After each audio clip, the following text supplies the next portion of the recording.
Par contre là c'est le deuxième essai de la même recette que je fais, c'est-à-dire que je vais faire 2 fois exactement la même recette où je vais changer uniquement les houblons. Voilà, donc je vais prendre des sélections de houblons différentes et donc ça va me permettre de voir l'impact du houblonnage sur la bière finale. C'est-à-dire que je vais avoir exactement le même truc mais avec un seul machin qui change. Et donc pour ça, il faut que je fasse vraiment une ébullition qui dure exactement pareil qu'avant.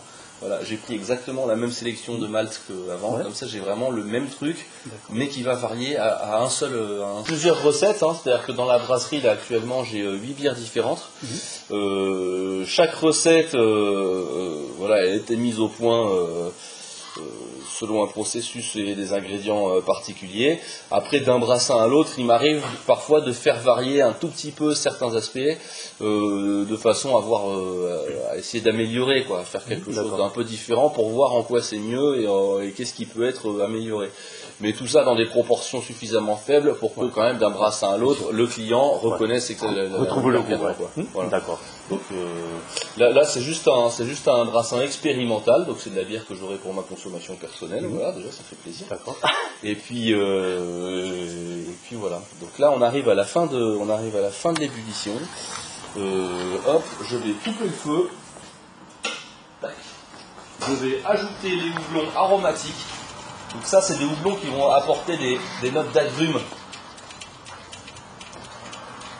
Donc ça va sortir très très bon. On va mélanger ça pendant un moment. Donc il y a plein de réactions chimiques qui se passent pendant l'ébullition. Si on la fait durer 1 heure, c'est pas pour rien. Donc parmi ces choses-là, déjà il faut stériliser. Hein, la principale difficulté du brassage, c'est que tout ce qui touche à la bière avant l'ensemencement doit être stérilisé. Donc là j'ai mon seau de fermentation là, qui est là-dedans, que je secoue régulièrement pour que la solution désinfectante qui est à l'intérieur touche bien toutes les parois et vienne bien tuer toutes les bactéries qui est à l'intérieur. Si je mets à bouillir, c'est aussi pour stériliser le mou, d'accord. Donc ce mou, c'est ce jus sucré là, et houblonné, qui ne contient pas encore d'alcool parce qu'il n'a pas encore fermenté. Et donc avant de l'ensemencer avec de la levure, il faut d'abord le stériliser un bon coup. Et pour pas lui laisser le temps de se recontaminer à la fin de l'ébullition, il faut le refroidir vite. D'accord.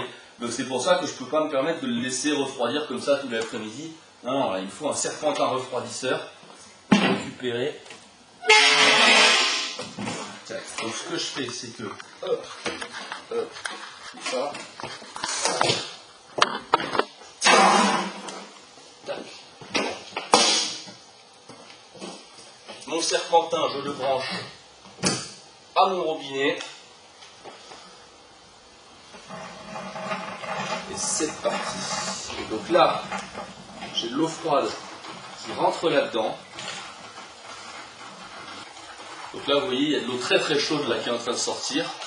Elle a circulé dans ce serpentin. Et donc voilà, je vais refroidir ici, on lit la température là-dedans.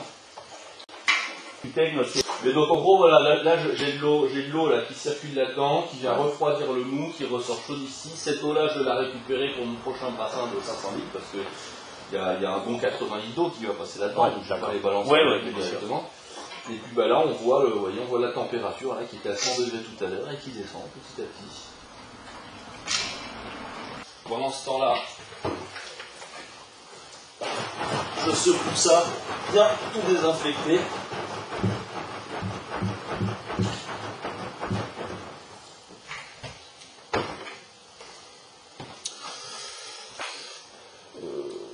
Tac, tac, voilà, bon, et ben voilà, là ça refroidit gentiment. Ça va fermenter pendant combien de temps là, dans les cuves? Alors la bière, je la laisse environ 1 semaine autour de 20 degrés. Selon les types de bière et les levures que j'utilise, ça peut varier. Mais en gros, on est sur 1 semaine autour de 20 degrés. Après quoi, je baisse la température et je laisse pendant environ 3 semaines autour de 3 degrés. D'accord. Voilà.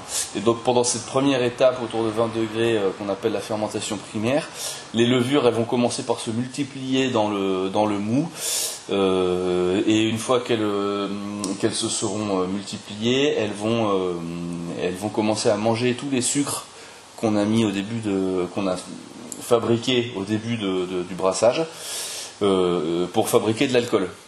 Et au bout d'une semaine, elles auront terminé de fabriquer de l'alcool, elles auront mangé tous les sucres qu'elles peuvent. Et là, on va baisser la température pour que tout ce qui est en suspension dans la bière, maintenant on appelle ça de la bière, maintenant que la fermentation s'est déroulée et que l'alcool a été créé, toute la fermentation, ce qui est en suspension dans la bière va se sédimenter au fond et ça va permettre de clarifier la bière. Et à la fin, on aura une bière qui sera bien claire et bien transparente. Voilà.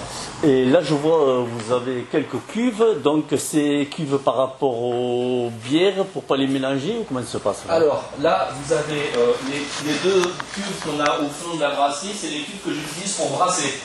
D'accord.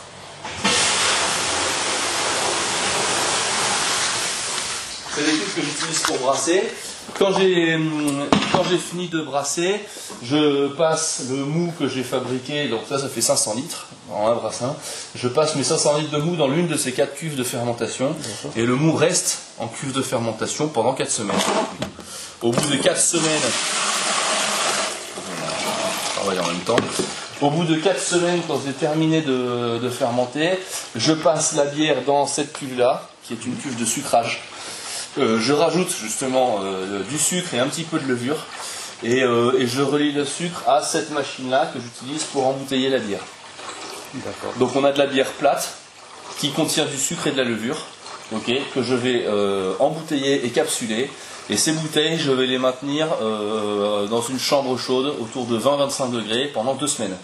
Et pendant 2 semaines, les levures que j'ai rajoutées à l'embouteillage, elles vont manger le sucre que j'ai rajouté à l'embouteillage pour fabriquer un petit peu d'alcool en plus et surtout du CO2. Et ce CO2, il va rester prisonnier dans la bouteille et c'est ça qui va faire que la bière va être gazeuse au bout de 2 semaines quand on va l'ouvrir. Vous avez combien de bières différentes? Alors pour l'instant, j'ai 8 bières différentes. C'est un nombre de bières qui va être amené à évoluer, peut-être à augmenter par la suite.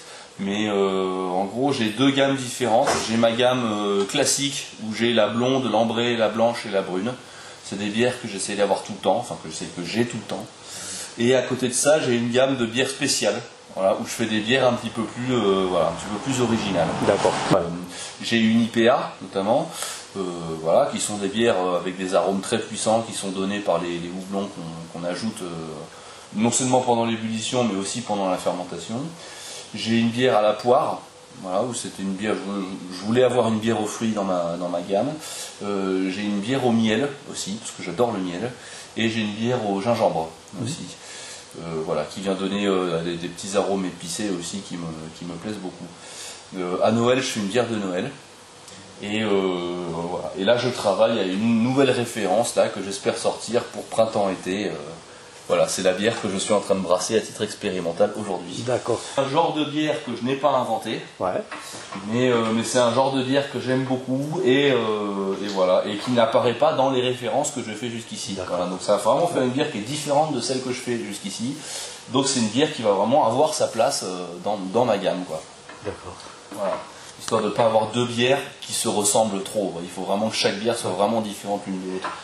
Donc là, on est vraiment sur une bière qui va avoir une identité bien à elle. Une fois qu'elles ont refermenté dans les bouteilles et tout ça, là, une fois que tout est bien fini, là je peux la goûter et dire si elle est bonne ou pas. Pendant les différentes étapes du brassage et de la fermentation, il m'arrive de goûter, mais je sais très bien que ce que je vais goûter ce ne sera pas la même chose que la bière finie. Moi c'est vraiment une fois que la bière est terminée, prête à être bu, qu'on a un rendu final et définitif. Allez.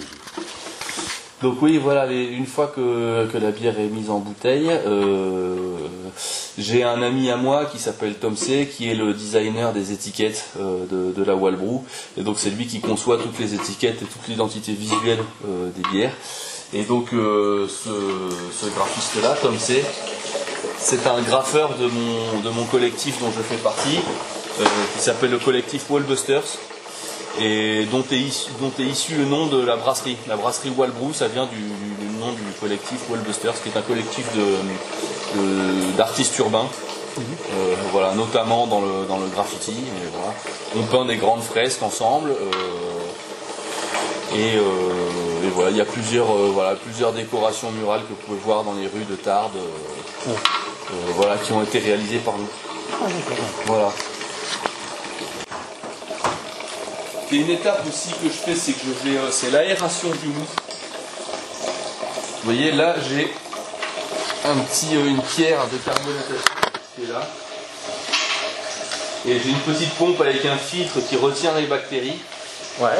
Et je vais envoyer de l'air avec cette pompe, voilà, de façon à dissoudre de l'oxygène dans le mou. Et cet oxygène-là, il est très important parce que les levures, elles en ont besoin pour se multiplier. Donc en fait, comment ça se passe la fermentation? Quand les levures, elles rentrent dans le mou, elles commencent par manger l'oxygène qui se trouve dans le milieu pour se multiplier. Et quand elles ont mangé tout l'oxygène et qu'il n'y a plus d'oxygène, et ben elles arrêtent de se multiplier et elles commencent à fermenter.